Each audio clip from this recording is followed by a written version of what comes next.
Good morning, welcome back to my channel, High Tunnel and Field Tomato Production.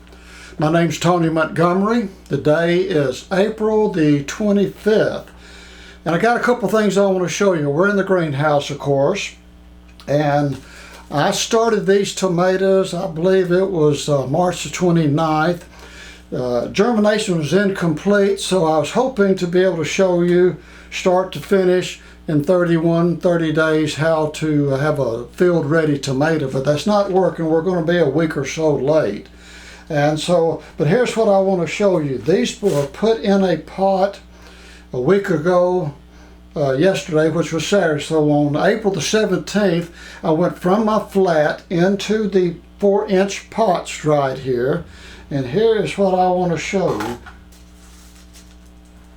Look really closely right there. Can you see the roots on those? The roots are already starting to, there's one dangling down. The roots are already starting to fill this pot. Now if you had a, let's say an 1.5 by 2-inch little cell, and I mean some of them are 48 to the flat. I don't know how many, because I don't use them anymore. But you would already have those things full, and you'd already be restricting the growth of your tomato. And so you've got to admit these are pretty decent. They've had one dose, probably 2 ounces a piece of 9, 45, 18, I believe it is. Mixed it in a gallon of water, 1 tablespoon to a gallon of water, 1 tablespoon of magnesium sulfate. And then I just got a little pitcher and I eyeball them, and so they get about 2 ounces a piece. Now that's all they've had. What you really want to be careful for with greenhouse tomatoes is giving them too much nitrogen. They'll get too leggy. Now in here on this half over here, I've got a shade cloth, 47% shade cloth. I don't have anything on this side. This is facing west and this is facing east. And so I just want to try to knock some of the heat out of here. This thing gets awfully hot, and I am fixing to install some better window ventilation. I've got a fan up here on this end right here, and then some vents over here, and my door, I can, a lot of times I will crack it open and use some straps and just let in as much air as I can just to try to keep the heat down, because this thing is very efficient on getting hot. So, but what I want to talk to you about too is I was up at Wally World, Walmart, and they've got a pot very similar to this, about 4 inches, and this is about 3.5, almost 4 inches deep, and they wanted $3.47 for it. Now, I remember back in the days when you could get a 6-pack for like $1.29, and of course they were small plants. But now they've gone big. I was down towards the Little Rock, Arkansas area yesterday and noticed they had some, they might have been half-gallon plants, and they wanted $7.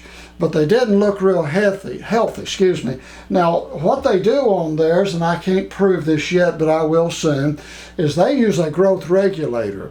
Those things will be dark green, and the distance between the leaf nodes, will be very, very short, which is good. If you give too much nitrogen, these plants are going to get too leggy.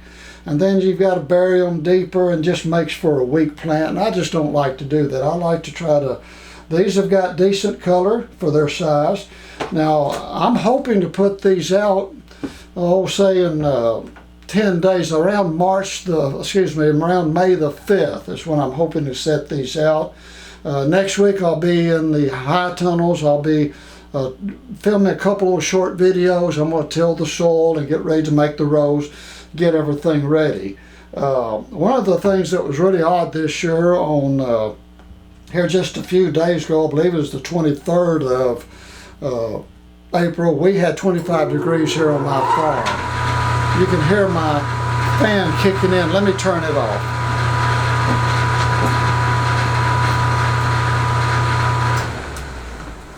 That way you can hear the video just a little bit better. We had 25 degrees here on my farm. I've got 3.5 acres of blueberries. It did a lot of damage. They were in the flowering stage. Some of them had already set fruit, did a lot of damage. And I won't know for a while exactly what we're going to get out of them this year, but that's just in the south and other areas. I mean, we've seen it frost in Florida and kill crops, and it just happens. That's just part of being a farmer. You got to be a little bit tough. And that's one of the reasons this year I'm really glad I didn't put my tomatoes out early. Some years in my tunnel I would have already had the tomatoes out for at least a week and maybe longer. The ground is just too cold. And the cold ground hurts the roots on these tomatoes. What you got to realize is that a tomato only roots about 18 inches deep. The major part of the roots, I'd say 75% of the roots are in the top 8 inches of the soil. That's your feeder roots. And so when that soil gets cold, it damages the plants. I don't understand the science behind it, but I know from experience what happens is I don't have especially as good a flavor. Yeah, I can raise them. I can get them up, I can get production, but they just don't taste as good. So that's why we waited last year, had the best tomatoes we ever had. And I believe it was about May the 5th last year when I planted. So that'll just give you some idea of what we're doing this year. But the plants are growing out nice. I've got about 160 per tunnel. My tunnel is 30 by 84. I run 5 rows. I run double irrigation on both sides of the plant, and I'll put about 33 to the row because what I'm going to do is, you'll see I use a tractor and a small bed shaper and plastic layer. So at the end of my tunnel I have to back up and get my tractor out of there so I don't completely fill the tunnel up, but it's what works best for me. So okay, that's about all I want to do for the day, just giving you a little update on what's going on. Hope you enjoyed the video. If you like what we're doing, subscribe to it, hit the like button, make a comment, let us know what you're doing. As I said at the beginning of my videos, I'm taking you on a journey, a documentary, from the beginning to the end of our harvest, and we're showing you all the little tricks of the trade that I've had to learn. One thing I can tell you from doing a little research from the Georgia University is I've not been giving my tomatoes quite enough fertilizer. And I know from other crops, I hate to over fertilize anything, but you got to give them as much as they want. And so I'm going to give you some formulas on that just a little bit later. Let me show you one more thing this morning. Here is a flat. There's 100 tomatoes on these. Now I'm going to have a few late tomatoes. These will go out in my field, not in the tunnel, but out in the field itself. These are ready to transplant in the pots. Get you a little bit better view right there. There you go. And so this is Sunday. I'm going to go to church, then I'm going to come back home, and then I'll probably start transplanting these into more pots. So thank you again for watching. Hope you have a great day. See you next time.